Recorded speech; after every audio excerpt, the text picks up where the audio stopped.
Umugabo. Jesus is Lord.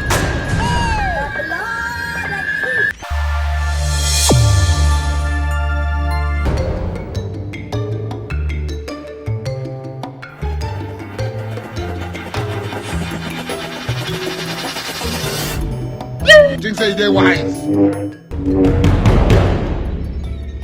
How many times would they? Not for you. You want to please others and displease yourself.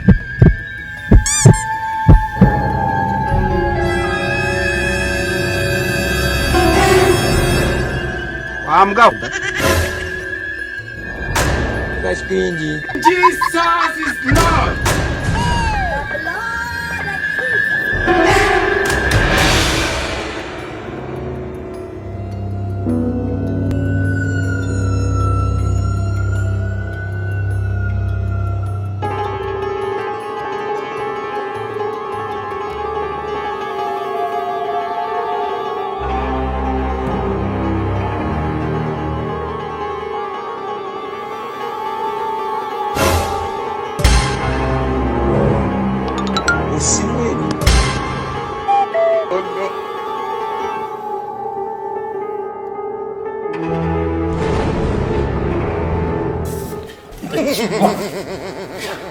ntabwo nzajya mpaha narangiza urumva mpaha mbihaje bagiye nyine azamura amaguru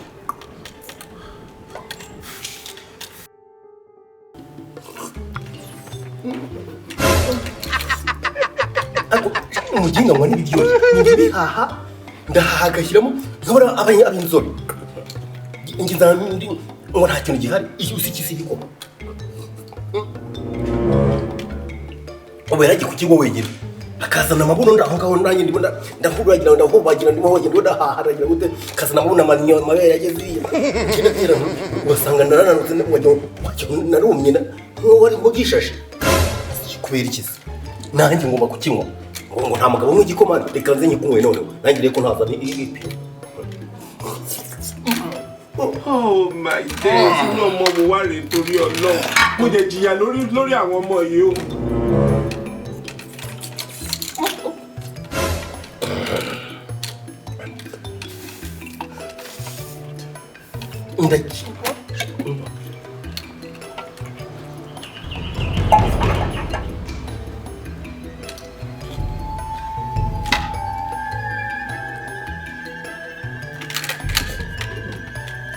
nawe ngiye neza n'amahoro wumva ntabwo ngiye ntabwo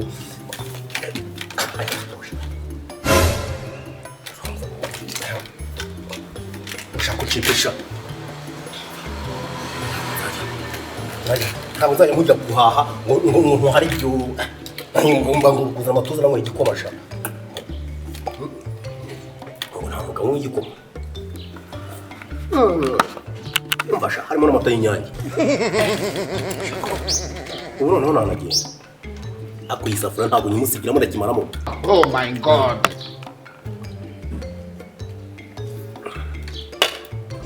nawe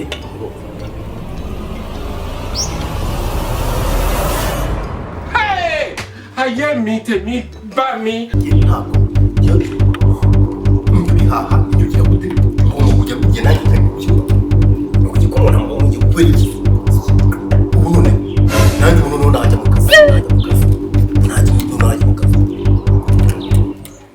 amana rwose witwata Apostle, we hear of this. twatabisobaye nate isafuriya uyivanye igikoma nate wibye igikoma ibyo gikoma se n'ikindi wibye igikoma niba se simpa nkaya simpa ngenda haha winyiza wowe akuse uyu ni umugabo wanjye ni iki ndatera ko